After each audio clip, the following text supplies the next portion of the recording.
Net sinds de matige financiële omstandigheden bij Ares is er toch weer het nedige optimisme bij de Ljouwter basketballers voor het komende seizoen. De selectie is goed en de sfeer is goed, dus we gaan wel met vertrouwen de competitie in. Het is weer een heel nieuw team. Het is weer bouwen, het is weer kijken waar staan we nu precies. Wat zijn jullie doelstellingen voor dit jaar eigenlijk? Nou, we willen eigenlijk zo ver mogelijk komen in de play-offs straks. We willen even naar de play-offs en we gaan een heel jaar lang knokken voor de beste positie in de play-offs. Het liefst voordeel in de eerste ronde, dat betekent dat je eigenlijk bij de eerste 4 moet eindigen.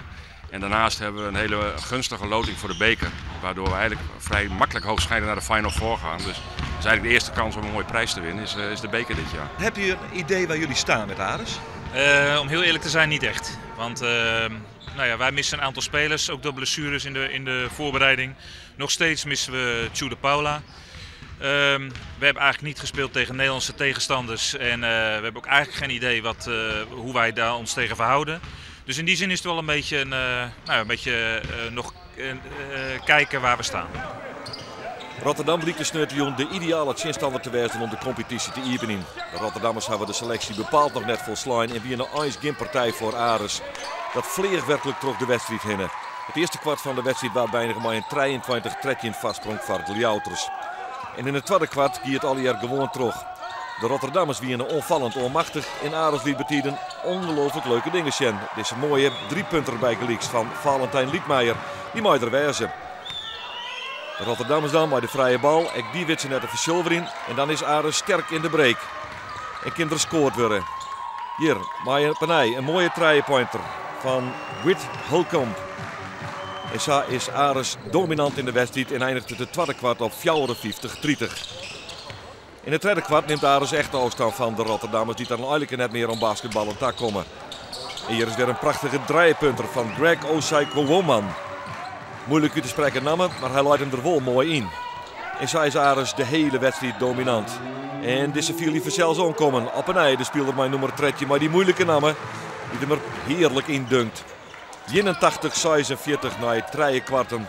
En dan is het duidelijk, Ares gaat op naar een enorme score. Rotterdammers missen geregeld. George Poels kan hier uitverdedigen namens Ares. En de komen de Ljouters weer in de richting van de basket van de Rotterdammers. En er is weer een 3-punter in de maak. Want ik deze gaat er prachtig in. David Michaels. Is zak in Ares heerlijk basketballen. Dit wordt het 100ste punt voor Ares in de wedstrijd. En dan is die magische grens overschreden. Gerald Williams is de man die de meidje kent. En de Rotterdammers beziek je het wel, maar matte toch dat zien dat Ares volle beter is in de competitieopening van het nieuwe seizoen. Hier de bal bij Valentijn Liedmeijer en hop, weer een fraaie 3-punter. En zo rint Ares echt uit naar een enorme score. Rotterdam weer in de onval. De rebound is weer voor Ares. Maar een beetje moeite kan Liedmeijer de bal te pakken krijgen. En hoppa, de dum van Sam Givens. En zo wil het publiek echt nog lekker vermaken in Sporthal het Kellediekje. Vrije bal van de Rotterdammers die er net in gaat.